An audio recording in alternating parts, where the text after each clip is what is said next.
சாலமோனின் ஞானம் அதிகாரம் 11. தூய இறைவாக்கினர் ஒருவரின் வாயிலாக இஸ்ரேலர்களுடைய செயல்களை ஞானம் சிறப்புற செய்தது. குடியிருப்பாரற்ற பால்வெளி வழியாக அவர்கள் பயணம் செய்தார்கள். மனித நடமாட்டமற்ற இடங்களில் தங்கள் கூடாரங்களை அமைத்தார்கள். தங்கள் பகைவர்களை எதிர்த்து நின்றார்கள். போரிட்டு எதிரிகளை துரத்தினார்கள். இஸ்ரேலர்களுக்கு தாகம் எடுத்தபோது உம்மை மன்றாடினார்கள். உடனே செங்குத்தான பாறையிலிருந்து தண்ணீர் வழிந்தோடியது. கடினமான பாறையிலிருந்து அவர்கள் தாகத்தை தணித்து கொண்டார்கள். எவற்றால் பகைவர்கள் தண்டிக்கப்பட்டார்களோ அவற்றாலேயே சிக்கலான நேரங்களில் இஸ்ரேலர் நன்மை அடைந்தார்கள். குழந்தைகளை கொல்ல வேண்டும் என்று எதிரிகள் பிறப்பித்திருந்த ஆணையை கண்டிக்க வற்றாத ஊற்றிலிருந்து ஓடும் ஆற்று நீருக்கு மாறாக குருதியால் கலங்கி மாசுபட்ட நீரை அவர்களுக்கு கொடுத்தீர். இஸ்ரேலருக்கோ எதிர்பாரா வகையில் மிகுதியான தண்ணீர் வழங்கினீர். அவர்களுடைய பகைவரை எவ்வாறு தண்டித்தீர் என்பதை அவ்வேளையில் அவர்களை வாட்டிய தாகத்தால் காட்டினீர். இஸ்ரேலர் சோதிக்கப்பட்ட பொழுது இரக்கத்தால் பயிற்றுவிக்கப்பட்டனர் என்றும், கடவுளின் சினம் கொண்டு தீர்ப்பளிக்கும் பொழுது இறை பற்றில்லாதவர்கள் எவ்வாறு வதைக்கப்படுவார்கள் என்றும் இதன் வாயிலாக அவர்கள் புரிந்து கொண்டார்கள். ஏனெனில் ஒரு தந்தை எச்சரிப்பது போல நீர் இஸ்ரேலரை சோதித்தீர். ஆனால் இரக்கமற்ற மன்னர் தீர்ப்பு அளிப்பது போல நீர் எதிரிகளை கூர்ந்து சோதித்து பார்த்தீர். இஸ்ரேலர்களுக்கு அருகில் இருந்த போதும் தொலையில் இருந்த போதும் எகிப்தியர்கள் பெருந்துயருற்றார்கள். இருமடங்கு துயரம் அவர்களை ஆட்கொண்டது. கடந்த கால நிகழ்ச்சிகளை நினைத்து ஏங்கி பெருமூச்சு விட்டார்கள். தங்களுக்கு வந்துற்ற தண்டனைகளால் நீதிமான்கள் நன்மை அடைந்தார்கள் என்று எகிப்தியர்கள் கேள்வியுற்ற போது அது ஆண்டவரின் செயல் என்று உணர்ந்து கொண்டார்கள். எவரை முன்னொரு காலத்தில் குழந்தையாக இருந்தபோது அவர்கள் வெளியே எறிந்தார்களோ, எவரை நகைத்து புறக்கணித்தார்களோ அவரை குறித்தே நிகழ்ச்சிகளின் முடிவில் வியப்புற்றார்கள்.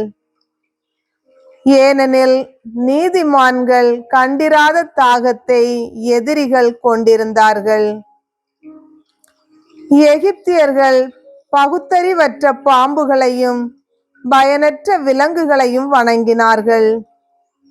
இவ்வாறு நெறி தவறி தூண்டிய அவர்களுடைய அறிவற்ற தீய எண்ணங்களுக்காக அவர்களை பழிவாங்கும் பொருட்டு பகுத்தறிவில்லா உயிரினங்களின் கூட்டத்தை அவர்கள் மீது நீர் ஏவி விட்டீர். ஒருவர் எதனால் பாவம் செய்கிறாரோ அதனாலேயே அழிந்து போவார் என்பதை இதனால் அவர்களுக்கு அறிவுறுத்தினீர். ஏனெனில் உருவமற்ற பருப்பொருளை கொண்டு உலகை படைத்த எல்லாம் வல்ல உமது கைவன்மைக்கு கரடிகளின் கூட்டத்தையோ துணிவுள்ள சிங்கங்களையோ அவர்கள் மீது அனுப்பி வைப்பது முடியாததன்று.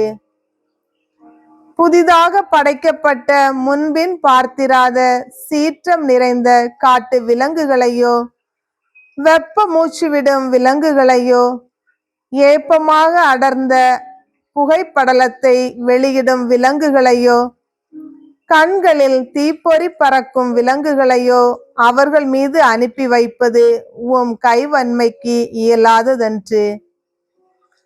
அவை மனிதர்களை தாக்கி முற்றிலும் அழித்துவிடக் கூடியவை மட்டுமல்ல, தங்கள் தோற்றத்தாலேயே அவர்களை அச்சுறுத்தி கொன்றுவிடக் கூடியவை. இவை இன்றியே மனிதர்கள் ஒரே மூச்சினால் வீழ்த்தப்பட்டிருப்பார்கள். நீதியால் துரத்தப்பட்டு உமது ஆற்றலின் மூச்சினால் சிதறடிக்கப்பட்டிருப்பார்கள்.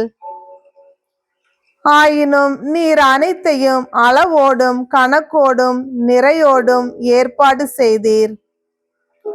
உமது மாபெரும் ஆற்றலை எப்போதுமே நீர் காட்ட இயலும்.